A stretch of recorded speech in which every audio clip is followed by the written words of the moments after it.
My sister announced at my baby shower, I'm pregnant too, and my baby matters more because it's a boy. My mom made everyone sing to her. They put my gifts in her car. I smiled, said congratulations, and left. What they didn't know, I'd planned that shower to test them. The real one was tomorrow, with my friends. When they saw the photos of the $40,000 event they missed, the first time I realized I'd been set up was when my mom clinked a spoon against a glass and said, "Okay, everyone, let's do a little song." Not for me, for my sister.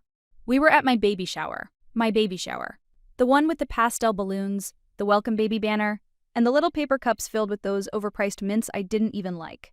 I was 7 months pregnant, wearing a dress that pinched under my ribs, trying to breathe through my nose because the smell of buttercream was making me nauseous. My sister stood up like she'd been waiting for her cue. She smoothed her hair, placed one hand dramatically on her stomach, and said loud enough for the whole room, "I'm pregnant too." A few people gasped. A couple of my aunts squealed. My mom's face lit up like someone had just handed her a winning lottery ticket.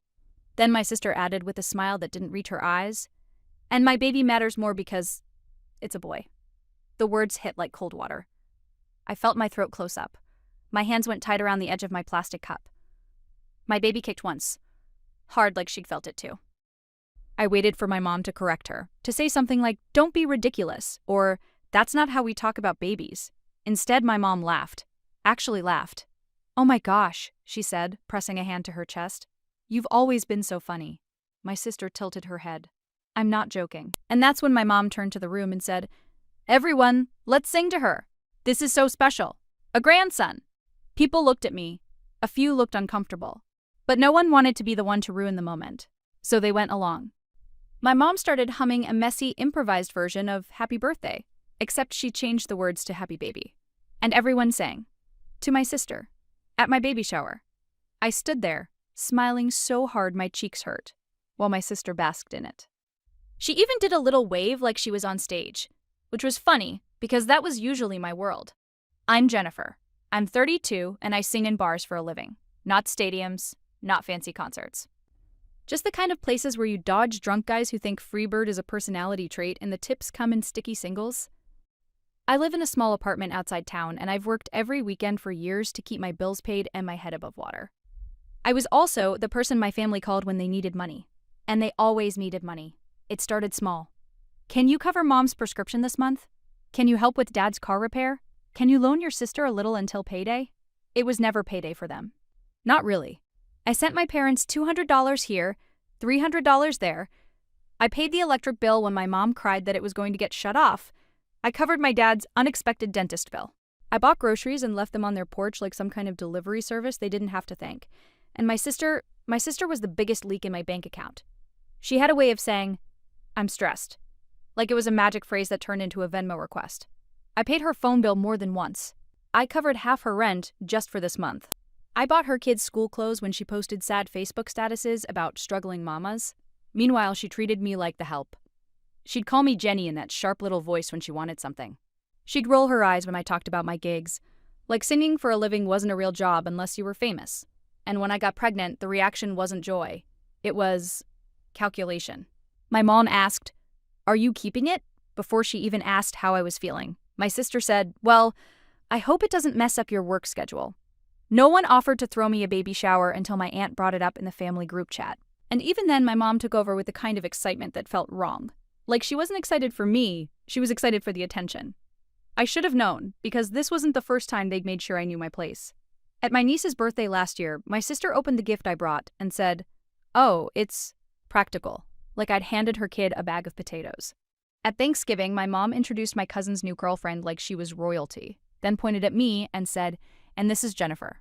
She sings in bars, not she's my daughter, not she's expecting. Just she sings in bars." And every time I swallowed it, every time I smiled and told myself, it's fine, it's just how they are. But pregnancy does something to you. It makes you feel protective in a way you can't ignore. And the first time I heard my baby's heartbeat, I promised myself something. I promised I wouldn't raise my child inside a family that treated love like a competition and money like entitlement. So I made a plan. I didn't tell anyone.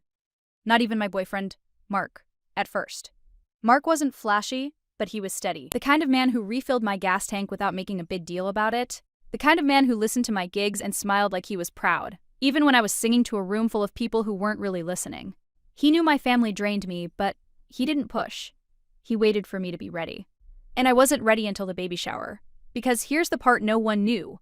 I planned that shower to test them. I didn't say that out loud. I didn't announce it. I didn't walk in with a clipboard and a trap. I just set up 2 baby showers. The first one was the decoy.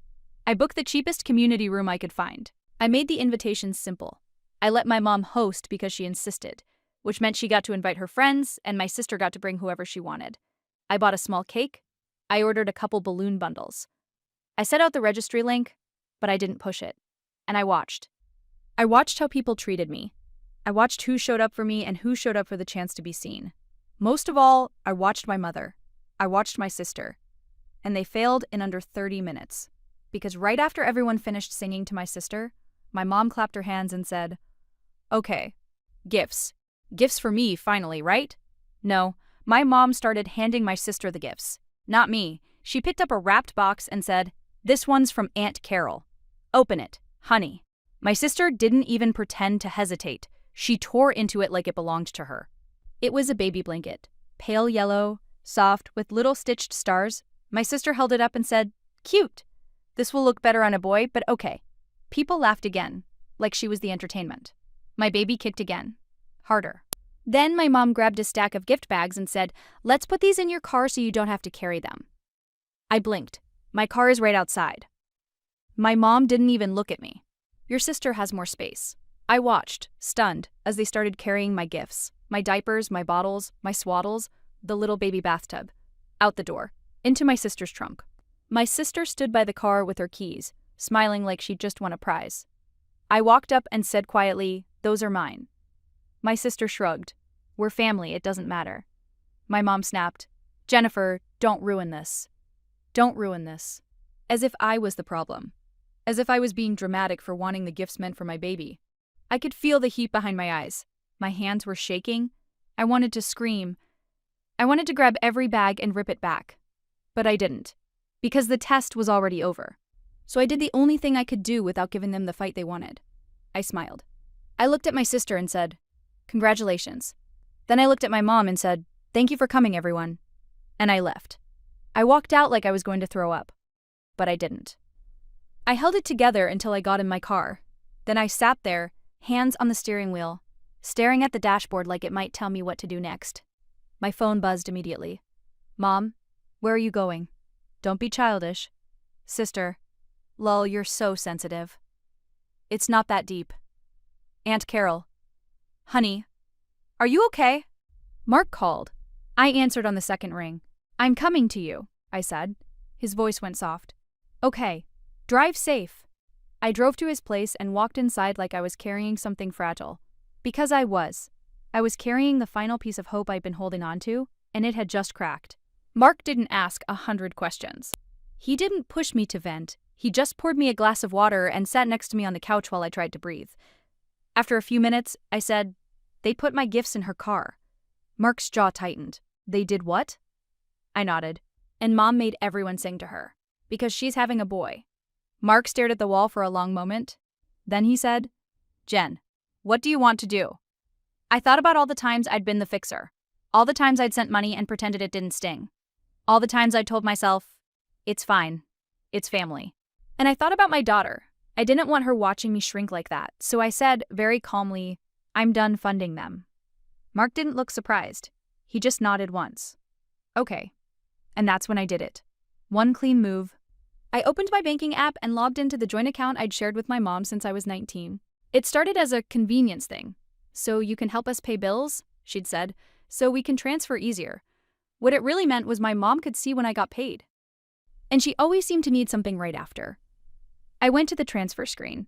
My balance showed $14,672.19. Most of that was my baby fund. I moved every cent into my personal savings. Then I clicked Close Account. A little confirmation message popped up. "Are you sure?" "Yes." Then I went into my recurring payments list. I canceled the automatic $150 weekly transfer labeled Mom Groceries. I canceled the $90 monthly phone payment for my sister. I canceled the streaming service my parents used but pretended they paid for. One by one, I watched the confirmation screens pop up. Cancelled. Cancelled. Cancelled. No yelling, no dramatic speech, just action. When I finished, I set my phone down and felt something strange. Relief. The next morning was the real baby shower. The one my family didn't know about. The one I'd planned quietly with my friends from the bar circuit, plus a couple regulars who'd become more like sisters than customers. I didn't want a pity party. I didn't want revenge. I wanted one day where my baby was celebrated without conditions. So I did it big. Not because I wanted to show off. Because for once, I wanted to feel like I mattered. I'd booked a small event space downtown with warm lighting and big windows. I hired a caterer with mini sandwiches and fruit trays and fancy little desserts that didn't make me nauseous. I had a photo booth with a flower wall. I had a jazz trio for background music. And yes, I got up and sang one song, just one, because my friends begged, and because this time it felt safe. My best friend Tessa had gone insane with the decorations. Soft creams and dusty pinks. Tiny name cards. A baby girl banner that didn't apologize for being a girl. There was a diaper raffle. There were handwritten advice cards. There were people hugging me like I wasn't an afterthought. And it cost a lot. Around $40,000 total, once you counted the venue, food, setup, and all the little upgrades my friends insisted on covering pieces of. Because they wanted me to have it. It wasn't about being fancy. It was about being seen. When I walked in, the whole room shouted my name. Not my sister's. Mine. I cried, just a little, quietly, into Tessa's shoulder. And for the first time in months, my baby kicked, and it felt like joy instead of panic. People brought gifts, yes. But more than that, they brought presents. One of the older bartenders handed me a small envelope and said, "For diapers." Don't argue. A regular named Mrs. Delaney gave me a tiny knitted hat and said, "I made it while listening to you sing." Mark's sister brought a framed print with my baby's name on it, because she said, girls deserve to see their name celebrated. And the whole time, my phone stayed face down, because I didn't need my mom's approval to feel loved. Of course, the pictures went up. A friend posted a video of me laughing by the dessert table.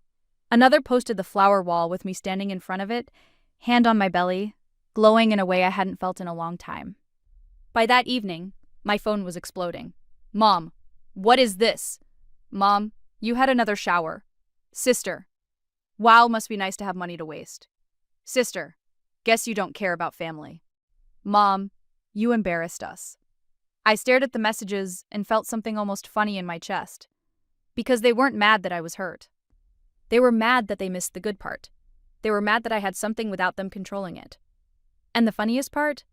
They still hadn't mentioned my baby, not once, just themselves. My mom called 12 times in a row. I didn't answer. My sister left me a voice memo, crying in that performative way she always did when she wanted something. You're really going to punish me when I'm pregnant? She sniffed. Mom is devastated. Everyone thinks you hate us. You're ruining everything. I listened once, then deleted it. Then I texted one message in the family group chat. I'm not your backup bank. My accounts are closed. My baby will not be in competition with anyone. If you can't celebrate her, you don't get access to us. And then I muted the thread. The fallout came fast. My mom showed up at my apartment 2 days later with her lips pressed tight, like she was there to scold a teenager. She didn't ask how I was feeling. She didn't ask about the baby. She said, "You're being dramatic." I stood in the doorway and didn't invite her in. "I'm being clear," I said. She tried to push past me anyway. Mark stepped into view behind me, not threatening, just present. My mom stopped and looked at him like he was the reason I had boundaries. "There it is," she said bitterly. "You've changed." I nodded. "Yes, because I'm a mother now," she scoffed. "So you're cutting us off? Over a silly moment?" I didn't argue about the song. I didn't argue about the gifts in the car. Because if she didn't understand why that mattered, she wasn't going to understand anything I said.